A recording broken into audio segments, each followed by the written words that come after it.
Dewa Perang Ye-Shikai. Bab 1091. Tidak perlu, kamu saja yang datang, aku akan pergi ke tempat lain. Su Qingyu berulang kali menolak dan ingin berjalan menuju pintu setelah mengatakan itu, berharap dia bisa segera pergi dari sini. Qingyu, tunggu sebentar.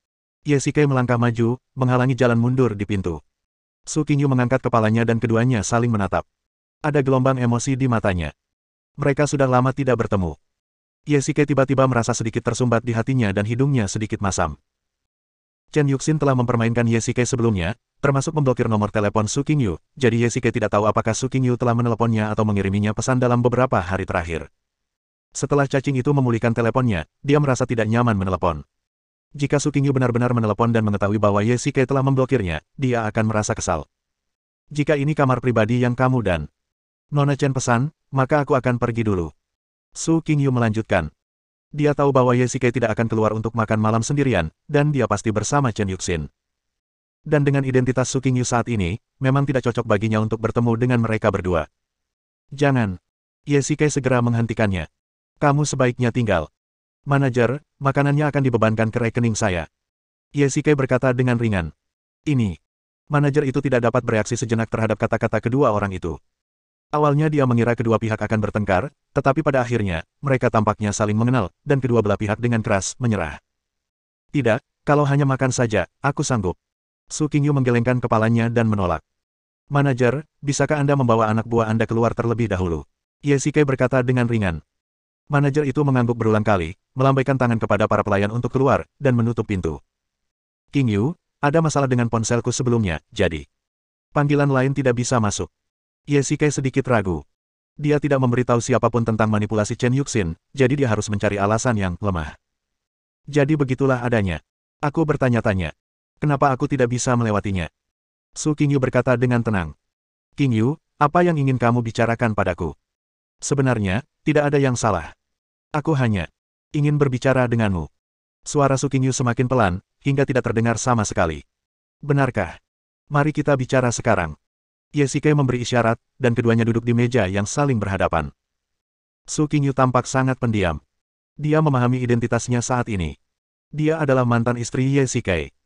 Jika Chen Yuxin melihatnya, dia pasti akan salah paham. Su Qingyu tidak ingin ini terjadi. Qingyu, apa kabarmu akhir-akhir ini? Setelah keduanya terdiam cukup lama, akhirnya sapaan Ye-Shikai memecah suasana canggung itu. Aku baik-baik saja, perusahaan berkembang dengan sangat baik, dan aku tidak terlalu tertekan akhir-akhir ini. Su Qingyu tampak sangat gugup, dan sesekali melihat ke arah pintu, seolah-olah dia khawatir Chen Yuxin akan tiba-tiba masuk. Itu bagus. Anda. Kamu duluan.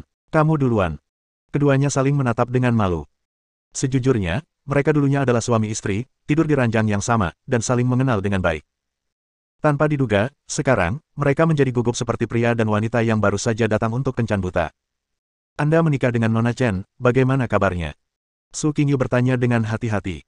Saya baik-baik saja. Baiklah, Nona Chen akan segera datang. Kalau tidak, sebaiknya aku pergi dulu. Su Qingyu melihat arlojinya.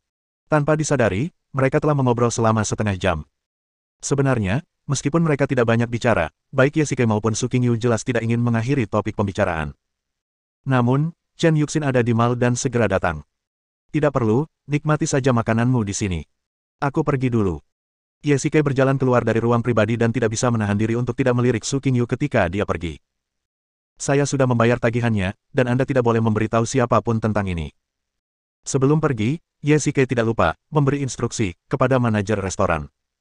Tenang saja, Tuan Ye. Saya akan memastikan semuanya berjalan lancar. Manajer itu berkata berulang kali dan menerima manfaat yang diberikan oleh Ye-Shikai.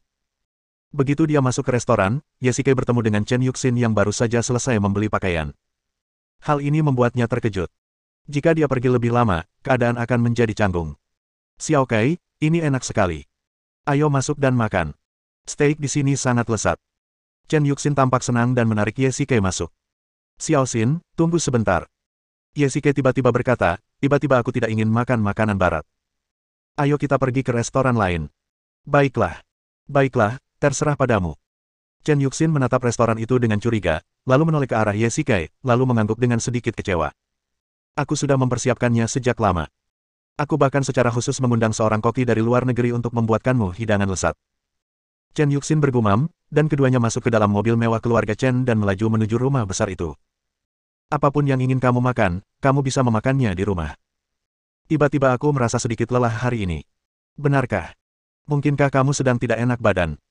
Apakah kamu ingin aku memanggil dokter untuk memeriksanya? Chen Yuxin langsung menjadi cemas saat mendengar ini. Tidak apa-apa, Xiao Xin. Tiba-tiba terjadi sesuatu padaku. Aku ingin jalan-jalan. Kalau tidak, kamu pulang saja dulu. Ye Shikai ragu-ragu sejenak dan berkata, cemas. Xiao Kai, bukankah kamu sedikit lelah tadi? Mengapa kamu ingin keluar lagi? Chen Yuxin bertanya dengan curiga. Mereka berdua saling mengenal dengan sangat baik. Dia menyadari bahwa Ye Shikai hanya menjawabnya dengan acuh tak acuh. Nada suaranya sedikit berubah.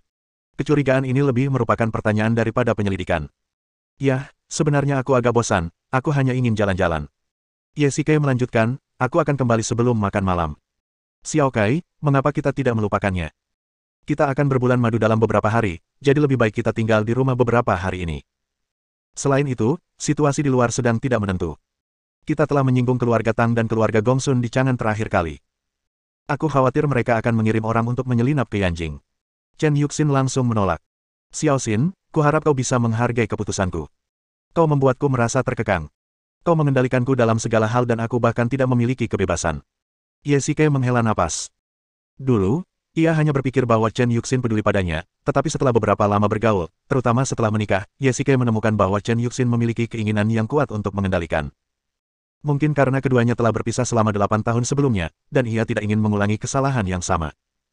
Mungkin juga karena ia telah lama beradaptasi dengan dominasi atasan, jadi ia selalu memaksakan tuntutannya sendiri pada Ye Shikai, diam-diam menanam racun cinta, dan memblokir ponsel Ye Shikai. Semua ini terlihat. Xiao Kai, aku sangat peduli padamu. Kamu adalah suamiku. Haruskah aku mengabaikanmu saja? Bab 1092. Kamu sedang tidak enak badan sekarang, jadi jangan pergi. Chen Yuxin mendesak pengemudi untuk mengemudikan mobil ke rumah besar. Ye Shikai tidak punya pilihan selain melompat keluar dari mobil. Xiao Kai, kenapa kamu masih mengamuk seperti anak kecil? Setelah kembali ke keluarga Chen, Ye Shikai menolak untuk keluar dari mobil. Chen Yuxin meraih tangannya dan mencoba mengeluarkannya. Kau boleh mengutak-atik ponselku, tapi bukankah aku punya hak untuk pergi? Kata Ye Shikai dingin. Xiao Kai, aku melakukan ini demi kebaikanmu sendiri. Kesehatanmu sedang tidak baik, dan aku mengkhawatirkanmu. Raut wajah Chen Yuxin sedikit berubah. Terakhir kali Ye Shikai mengetahui masalah itu lewat telepon, Chen Yuxin sangat gugup. Sekarang setelah Ye Shikai mengangkat topik itu lagi, nada suaranya langsung berubah. Aku baik-baik saja, kau bawa saja yang lain masuk dulu. Ye Shikai langsung menolak. Tanpa sadar, dia merasakan kemarahan yang tak terucapkan di hatinya dan nadanya sangat agresif. Xiao Kai, lupakan saja. Sebelum Chen Yuxin sempat menyelesaikan perkataannya, Ye Shikai langsung menyetir ke rumah Chen. Ruoya. Guru, apakah Anda punya instruksi? Bawa anak buahmu dan ikuti dia. Laporkan semua tindakannya kepadaku segera. Ya, Patriark. Ding Aling. Ye Shikai sedang menyetir sendirian. Sebelum dia menyetir jauh, ponselnya berdering.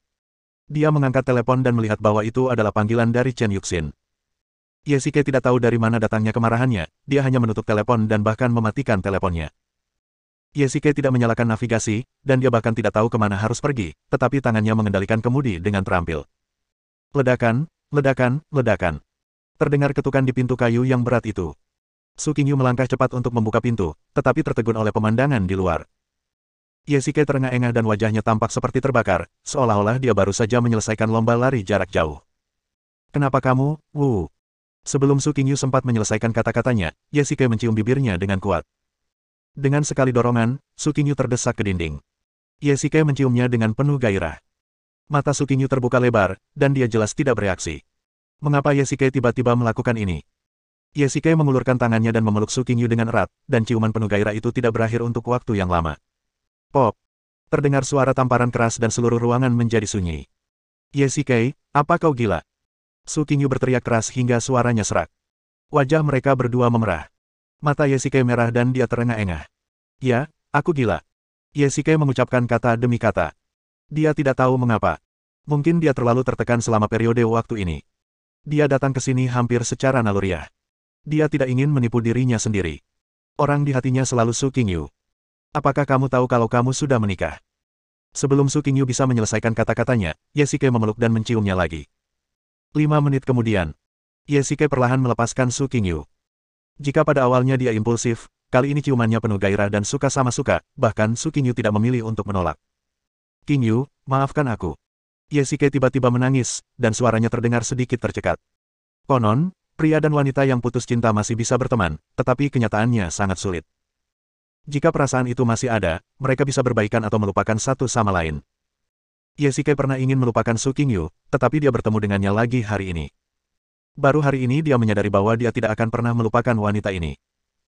Dia pernah berjanji untuk memberikan yang terbaik bagi Su Qingyu, namun, sumpah mudah diucapkan tetapi sangat sulit ditepati, terutama janji cinta. Waktu adalah hal yang paling kejam, dan banyak kebohongan akan terkoyak karenanya. Di Yanjing, kota besar dengan populasi lebih dari 20 juta, drama perpisahan dan reuni cinta dimainkan setiap hari. Entah itu gangguan dari dunia luar atau perubahan hati, niat awalnya sudah tidak ada lagi. Di mata orang biasa, pengalaman Yesike istimewa. Mungkin tidak disengaja dia sampai pada titik ini, tetapi itu lebih tidak dapat dihindari.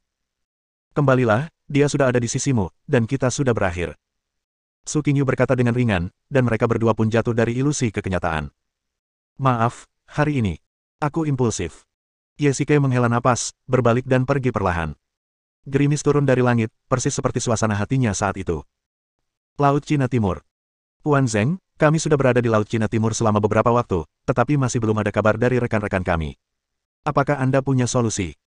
Di hotel, Jiqian dan orang-orang dari Istana Dunia Bawah duduk mengelilingi meja makan, sementara Zheng Ji duduk di tengah.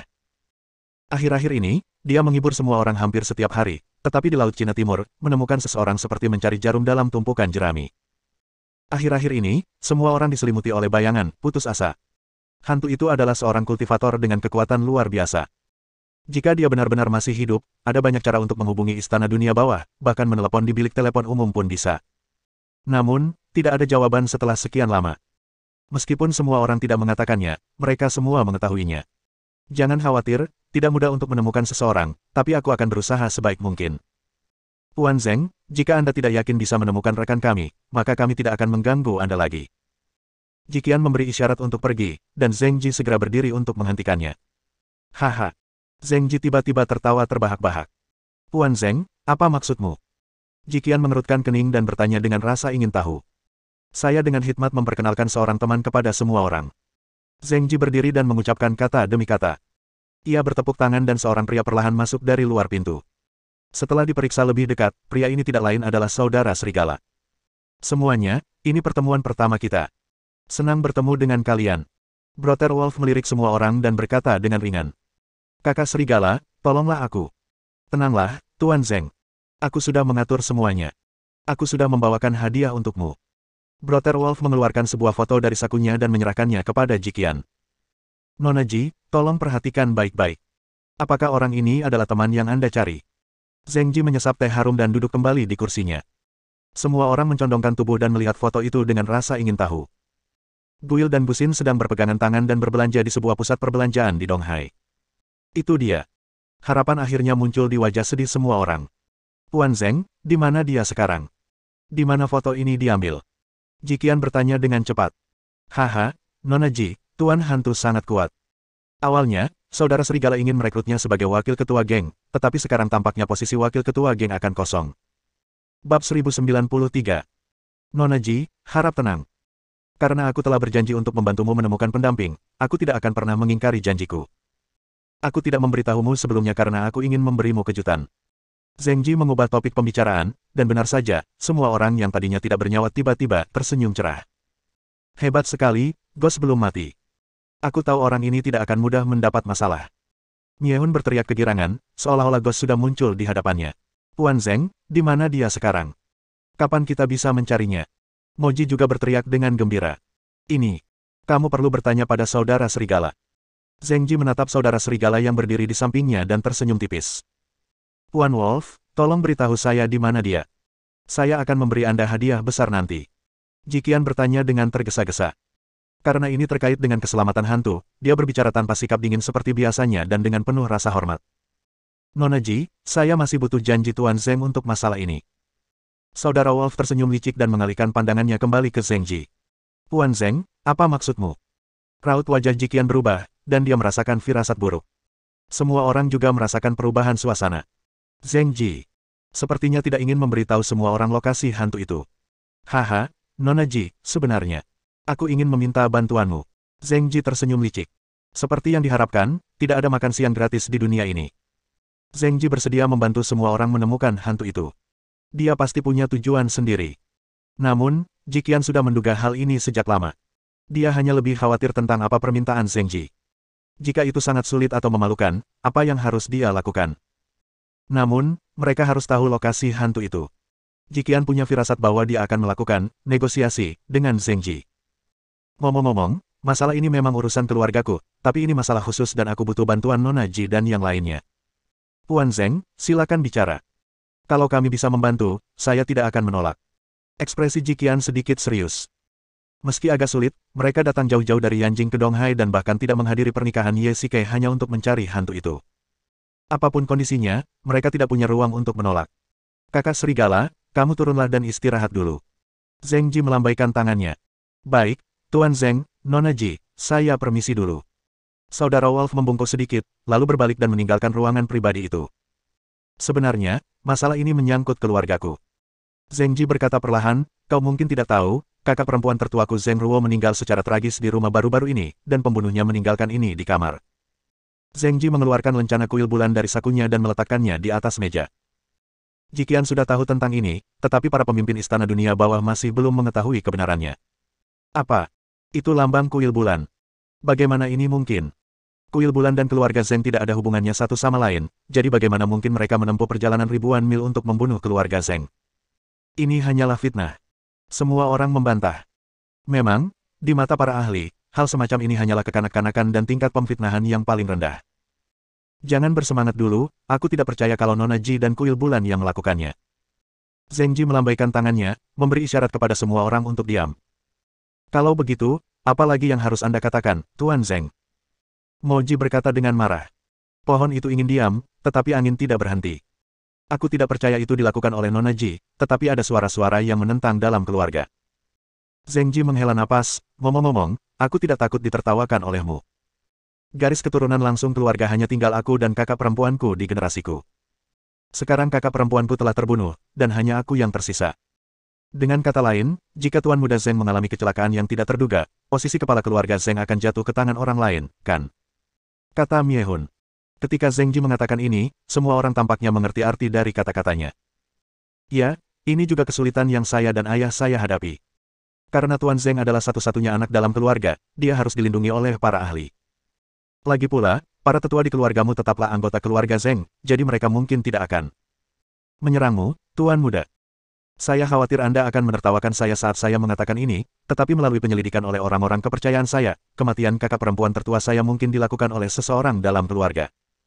Zheng Ji tertawa getir dan mengatakan sesuatu yang mengejutkan. Wajah semua orang berubah, terutama Jiqian, yang tiba-tiba mengangkat kepalanya.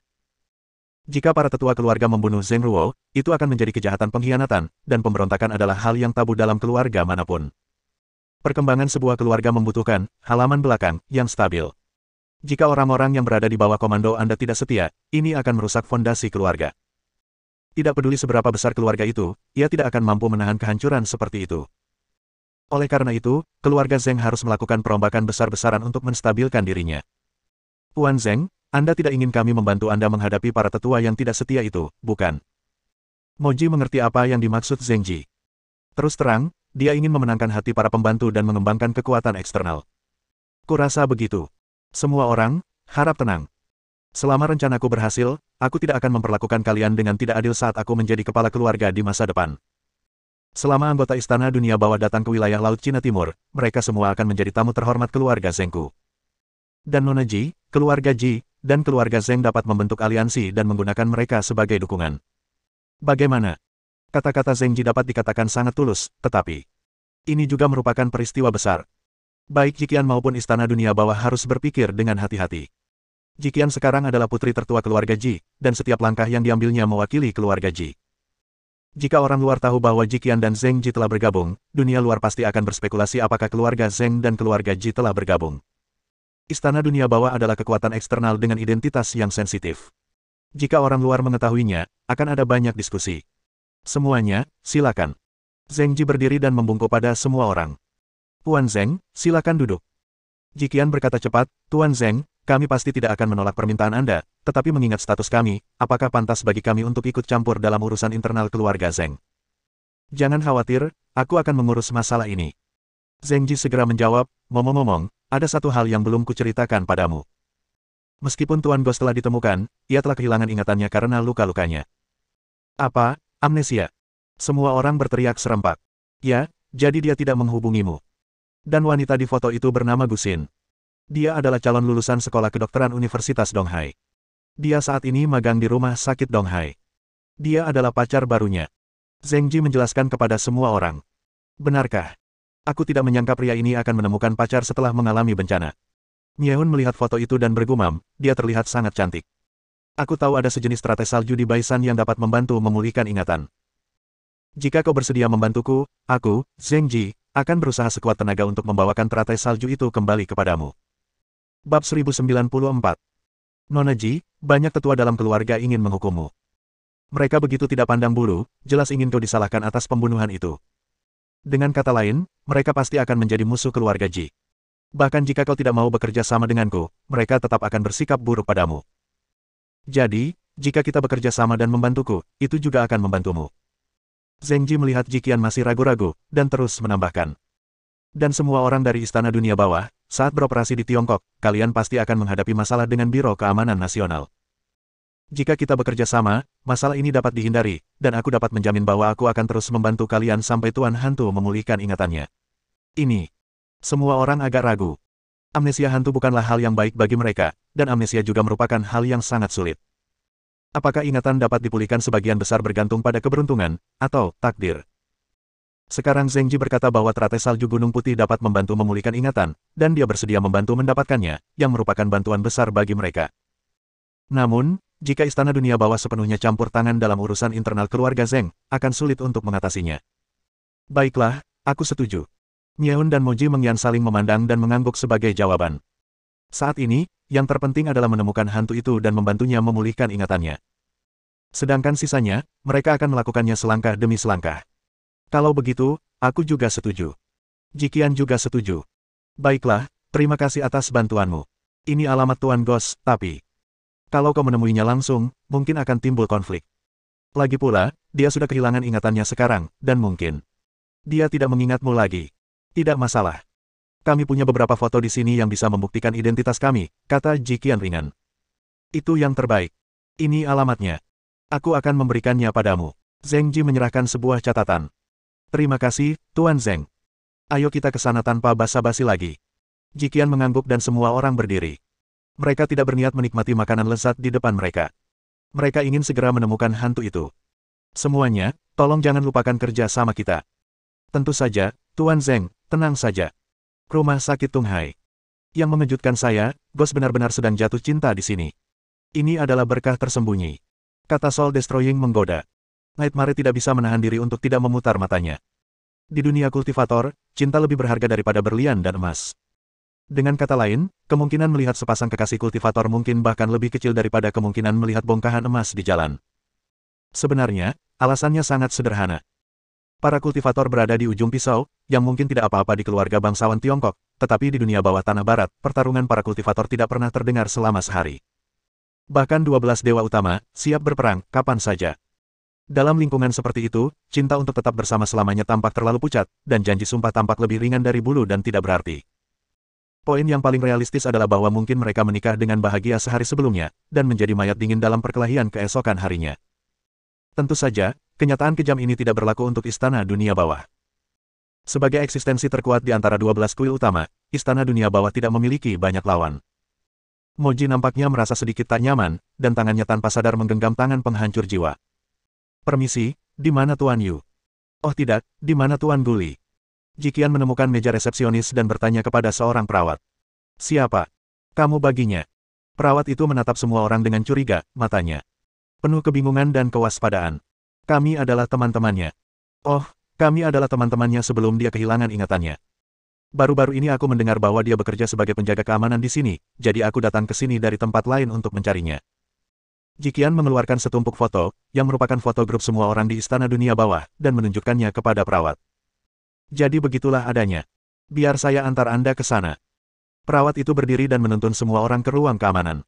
Patwali, orang-orang ini ke sini untuk mencari Guli. Kata perawat itu kepada seorang pria parubaya. Dia adalah kapten keamanan dan seringkali mengurus hantu-hantu yang baru saja datang. Anda. Halo, Tuan Li. Kami adalah teman-temannya. Ini adalah foto-foto grup kami sebelumnya. Kami mendengar bahwa dia pernah ke sini, jadi kami datang jauh-jauh dari Yanjing. Oh, begitu. Namun, Guli tidak bertugas hari ini. Dia pasti pergi bermain dengan gadis kecil Gusin. Semua orang di rumah sakit tahu tentang pasangan muda ini.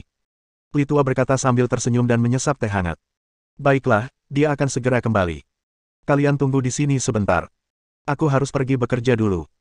Aku tidak menyangka mereka ternyata suka main-main. Jikian menggelengkan kepalanya tanpa daya. Atau, kita tunggu di pintu dulu. Mungkin akan butuh waktu. Myeun menyarankan kepada semua orang, dan Jikian mengangguk setuju. Di depan rumah sakit. Seseorang datang dan tangkap pencurinya, seseorang mencuri dompet. Begitu semua orang sampai di pintu, mereka melihat seorang pemuda berlari liar sambil menenteng tas bahu. Di belakangnya, seorang wanita parubaya mengejarnya, berteriak-teriak dan meminta bantuan dari orang-orang yang lewat di sekitarnya. Pencuri itu adalah seorang pemuda yang kuat. Dia segera meninggalkan lawannya agak jauh dan hendak berlari ke jalan. Myeun, tolong bantu dia. Ucap Jikian ringan. Ya. Myeun mengambil sebuah batu dari tanah dan melemparkannya pelan. Batu kecil itu melesat keluar seperti peluru dan melesat ke arah kaki kiri pria itu. Suara mendesing. Suara mendesing. Seberkas cahaya perak melintas di tengah jalan, begitu cepatnya sehingga orang yang lewat tidak dapat melihatnya dengan jelas, tetapi sebagai praktisi, Jikian dan orang-orang di Istana Dunia Bawah dengan jelas melihat bahwa itu adalah batu lainnya. Apa itu? Ledakan. Ah. Tepat saat kata-kata itu terucap, pencuri yang tadinya berlari liar tiba-tiba jatuh ke tanah, mengerang kesakitan, memegangi kakinya, dan terus berteriak kesakitan. Beberapa petugas keamanan rumah sakit yang datang dari kejauhan mengejar dan menjepit pencuri itu ke tanah. Jikian juga memimpin semua orang maju. Kalian sangat terampil. Pada saat ini, sebuah suara yang familiar terdengar dari balik kerumunan. Saat berbalik, mereka melihat seorang pria dan seorang wanita. Gos, akhirnya kami menemukanmu. Ekspresi semua orang sedikit berubah, dan Myeun langsung bergegas dan memberi Gos pelukan hangat. Hei, siapa kamu? Hantu itu tidak bereaksi dan secara naluriah mendorong pembunuh jiwa itu menjauh. Kami. Kau benar-benar tidak ingat. Moji melangkah maju. Ketika semua orang mendengar ini, wajah mereka tampak kecewa. Tampaknya Gos benar-benar kehilangan ingatannya dan melupakan semua kejadian dan teman-temannya di masa lalu. Siapa? Kamu. Pada saat ini, Gusin juga memisahkan semua orang dari hantu dan menatap semua orang dengan waspada. Kami adalah temannya, tapi sekarang dia sudah kehilangan ingatannya, jadi kemungkinan besar dia tidak mengingat kami. Jikian menjelaskan dengan cepat. Bab 1095. Donghai, restoran teh. Aku tidak menyangka kalian semua adalah teman-teman Ali. Aku bersikap kasar tadi. Gusin berkata kepada Jikian dan yang lainnya dengan ekspresi meminta maaf di wajahnya, dan meminta pelayan untuk segera menyajikan makanan. Mereka setengah percaya dan setengah ragu sebelumnya, tetapi mereka benar-benar percaya setelah Jikian mengeluarkan foto-foto itu. Tidak apa-apa. Terima kasih Nonagu karena telah merawatnya selama dia terluka. Jikian tersenyum tipis. Ya, dia merawatnya sampai dia tertidur. Menurutmu, siapa namanya sekarang? Tanya Moji penasaran. Guli, namaku Guli. Hantu yang sedari tadi terdiam itu tiba-tiba berkata. Ekspresinya tampak sangat aneh, sedikit terkejut, sedikit ragu, wajahnya serius, dan dia tampak seperti sedang banyak pikiran. Siapa namanya sebelumnya? Gusin juga bertanya. Dia benar-benar ingin tahu pertanyaan ini. Ini semua adalah masa lalu Gos. Terutama, dia sekarang adalah pacar Gos, jadi semakin penting baginya untuk memahaminya dengan lebih baik. Hantu, kata Moji tiba-tiba. Hantu. Nama ini aneh sekali, rasanya seperti nama Sandi. Gusin bingung. Apakah orang normal akan memilih nama ini? Nona Gu, mohon jangan salah paham. Dia bukan warga negara Tiongkok. Mengenai namanya, itu juga transliterasi. Jikian segera menjelaskan bahwa Yuhun berarti hantu dalam bahasa Inggris, jadi jika Anda harus memberinya nama Tiongkok, itu adalah Yuhun. Jadi begitulah adanya. Tidak heran aku tidak dapat menemukan informasinya di basis data Tiongkok. Gusin sedikit terkejut. Dia tidak menyangka bahwa pacarnya adalah orang asing. Namun, itu tidak masalah. Bagaimanapun, hubungan antar ras sudah menjadi hal yang biasa. Aku tidak mengingatmu, tetapi karena kalian adalah temanku, aku tentu saja menyambutmu di Laut Cina Timur, kata hantu itu dengan ringan. Apa, Gos, kamu tidak berencana untuk kembali ke Yanjing bersama kami? Tanya Moji dengan penuh semangat. Tidak, aku tidak ingin pergi kemanapun sekarang. Aku hanya ingin tinggal di sini dan bekerja. Ghost menggelengkan kepalanya. Sebenarnya, Ghost tidak bisa disalahkan karena bersikap kejam. Bagi orang yang amnesia, meskipun otaknya masih otak yang sama dan tubuhnya masih tubuh yang sama, mereka lebih seperti dua orang, karena penderita amnesia tidak tahu apa yang terjadi sebelum ia kehilangan ingatannya. Misalnya, Ghost pernah membunuh banyak orang, tetapi sekarang Ghost sudah menjadi warga negara yang baik. Ia dulu menjalani kehidupan dengan pedang dan darah, tetapi sekarang, ia hanya menginginkan kehidupan yang tenang dan bahkan membenci geng-geng lokal. Jika dibandingkan keduanya, dapat dikatakan bahwa temperamennya telah berubah drastis. Ini. Myeon hendak berbicara tetapi dihentikan oleh Ji Qian. Dia tidak bisa memberitahu Gusin di depannya bahwa dia adalah salah satu dari 4 jenderal istana dunia bawah. Hal lain adalah bahwa Ji Qian menemukan saat ini bahwa Ghost tidak ingin kembali ke istana dunia bawah. Jika dia bertindak terlalu tergesa-gesa, itu akan memiliki efek yang kontraproduktif. Tampaknya jika ingatannya tidak dipulihkan, Ghost tidak akan pernah kembali. Nona Gu, bolehkah saya bicara dengannya sendirian? Ji Qian ragu-ragu, tetapi tidak mungkin. Hantu itu sekarang, atau haruskah saya katakan, Guli, telah sepenuhnya melupakan semua orang, dan bahkan lebih mustahil untuk memerintahnya dengan Ordo Pluto. Baiklah, kalau begitu aku akan menunggu di luar. Gusin mengangguk, bangkit dan meninggalkan restoran. Katakan saja apapun yang ingin kau katakan. Suara Ghost sangat dingin. Bahkan, ketika mendengar nama lamanya, Ghost ekspresinya langsung berubah. Nama ini tidak terdengar seperti orang yang serius. Meskipun ia telah kehilangan ingatannya, bukan berarti Ghost telah menjadi bodoh. Ji Qian sengaja mengusir Gusin, dan kemudian menghubungi kekuatan internalnya sendiri. Hati Ghost dipenuhi kabut. Ghost, apakah kamu tahu identitasmu? Ji Qian menatap Ghost yang memiliki ekspresi tertekan di wajahnya. Orang lain juga memiliki ekspresi serius, dengan kesuraman tertulis di seluruh wajah mereka. Melihat mantan saudara baik mereka menjadi seperti ini sekarang, mereka tentu saja tidak bisa bahagia. Rumah sakit Donghai, penjaga keamanan. Kamu salah. Apakah kamu tidak merasakan kekuatan internal di tubuhmu? Ji Qian bertanya balik, dan tubuh hantu itu bergetar. Cukup, bukankah kau hanya ingin mengatakan bahwa aku anggota geng seperti Brother Wolf? Ghost tiba-tiba membanting meja, berdiri tiba-tiba, dan berteriak kepada semua orang. Para pelanggan di sebelah restoran melihat ke sini satu demi satu. Ngomong-ngomong, perbandingan Ghost tentang Hades Palace dengan sebuah geng itu benar dan salah. Hades Palace adalah kekuatan besar di dunia bawah Eropa, tetapi dari sudut pandang lain, Hades Palace juga bisa dikatakan sebagai geng besar. Yesike adalah pemimpin geng, dan Ghost adalah penasihat militer. Jelas bahwa, hantu, saat ini, Guli, tidak ingin menjalani kehidupan seperti ini lagi. Yang ingin dijalaninya adalah kehidupan orang biasa. Mungkin hantu zaman sekarang pun akan merasa tidak adil. Mengapa ia harus menanggung pengalaman hantu sebelumnya? Amnesia tidak berarti kelahiran kembali. Itu seperti pembunuh. Bahkan jika ia telah kehilangan ingatannya, ia akan tetap dihukum oleh hukum. Ghost, masa lalumu juga bagian dari dirimu, jadi kau tidak bisa melarikan diri. Ji Qian berkata dengan dingin. Tubuh Ghost bergetar. Yang paling dibencinya adalah organisasi seperti geng pasir hitam. Dia tidak pernah menyangka bahwa masa lalunya sebenarnya adalah anggotanya. Barangkali tangannya pun berlumuran darah, barangkali dia dulunya seorang pembunuh. Pokoknya, aku tidak akan ikut dengan kalian. Ghost berkata dengan dingin. Dia berjalan keluar dengan cepat tanpa mempedulikan semua orang yang berusaha menghentikannya. Tiba-tiba, dia berbalik dan berteriak kepada semua orang, juga, namaku Guli, bukan Ghost. Bocah ini. Myeon menunjuk punggung Ghost dan mengumpat keras. Mungkin di mata mereka, perilaku Ghost adalah pengkhianatan, dan mungkin itu bukan niat awalnya, tetapi ini adalah niat Guli. Orang lain mungkin tidak mengerti perilaku Guli, tetapi Ji Qian sangat tersentuh. Ketika Yesike kembali ke Yanjing untuk pertama kalinya, dia juga berharap untuk menjalani kehidupan yang biasa. Namun, berbagai hal terjadi satu demi satu di luar negeri, dan ada gangguan yang terus-menerus. Aquaman, Zeus, Gunung Suci, Atlantis, meskipun Yesike kembali ke Tiongkok, dia sebenarnya harus berurusan dengan urusan istana dunia bawah. Bahkan di Yanjing, Zhang Ting memintanya untuk datang ke kantor polisi untuk meminta bantuan, bukankah itu juga karena kekuatannya? Meskipun alasan utama mengapa Yesike dan Su Qingyu bercerai adalah Chen Yuxin, pada kenyataannya, kehidupan pernikahan mereka telah lama dipelintir oleh hal-hal ini di istana dunia bawah. Jika Su Qingyu tidak mencintai Yesike dengan dalam, mereka akan bercerai cepat atau lambat bahkan tanpa kehadiran Chen Yuxin. Dewa Bulan, apa yang harus kita lakukan sekarang? Jika hantu itu tidak mau kembali, bagaimana kita akan menjelaskannya? Tanya Nightmare. Saat ini, kita harus menemukan teratai salju Gunung Putih terlebih dahulu untuk membantunya memulihkan ingatannya. Dia kini telah benar-benar mengenali dirinya sebagai Guli. Kita tidak punya cara untuk meyakinkannya kecuali kita dapat membangkitkan ingatannya sebelumnya. Bersambung.